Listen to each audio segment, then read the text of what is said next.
membahas mengenai manajemen strategi sektor publik. Nah, sebelum masuk ke pembahasan, saya memperkenalkan diri terlebih dahulu. Nama saya Sinda Octavia dengan NPM 1846041016.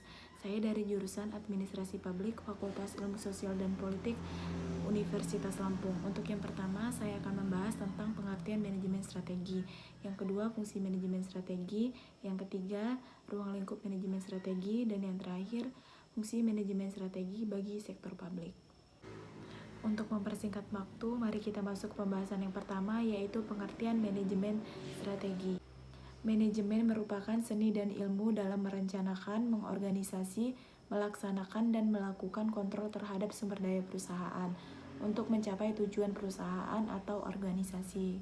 Sedangkan strategi adalah proses pendekatan yang berkaitan dengan gagasan, perencanaan, dan pelaksanaan sebuah kegiatan dalam suatu waktu.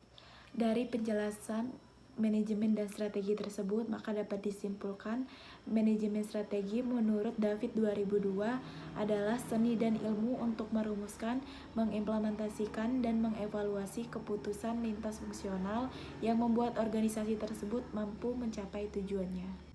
Dari pengertian tersebut, cakupan manajemen strategi dalam memenuhi tujuan perusahaan mulai dari perumusan sampai dengan proses evaluasi, dan tidak hanya satu bagian perusahaan saja, tetapi mencakup pegawai atau anggota dari berbagai tingkatan di perusahaan atau organisasi. Selanjutnya kita masuk ke pembahasan yang kedua, yaitu fungsi manajemen strategi.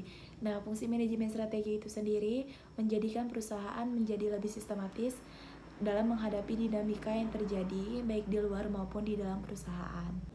Perusahaan yang menerapkan manajemen strategi akan dapat mengantisipasi berbagai ancaman yang datang karena telah melakukan pengidentifikasian ancaman tersebut.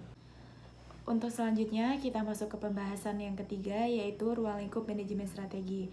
Ruang lingkup manajemen strategi terbagi menjadi dua. Nah, yang pertama itu ada lingkungan eksternal yang terdiri dari lingkungan umum dan lingkungan khusus. Lingkungan umum yang meliputi ekonomi, politik, hukum, sosial, kultural atau budaya, teknologi, dimensi internasional, dan kondisi lingkungan alam. Sedangkan lingkungan khusus meliputi pemilik, pelanggan, klien, pemasok, pesaing, suplai tenaga kerja, badan pemerintahan, lembaga keuangan, media, dan serikat pekerja.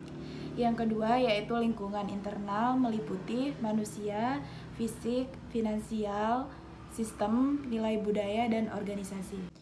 Untuk selanjutnya kita masuk ke pembahasan yang terakhir, yaitu fungsi manajemen strategi bagi sektor publik. Nah, fungsi manajemen strategi bagi sektor publik itu sendiri yang pertama menjadikan instansi adaptif dan fleksibel, serta mengurangi birokrasi yang rumit dan lebih transparan. Yang kedua, mengubah orientasi instansi menjadi instansi berorientasi masa depan. Yang ketiga, untuk menjadikan instansi reaktif dalam menghadapi perubahan situasi yang dinamis dan kompleks. Yang keempat, mengelola sumber daya yang dimiliki untuk hasil yang maksimal. Yang kelima, menjadikan instansi mampu memenuhi harapan masyarakat atau pengguna layanan. Baik, sampai di sini penjelasan saya mengenai manajemen strategi. Saya akhiri. Wassalamualaikum warahmatullahi wabarakatuh.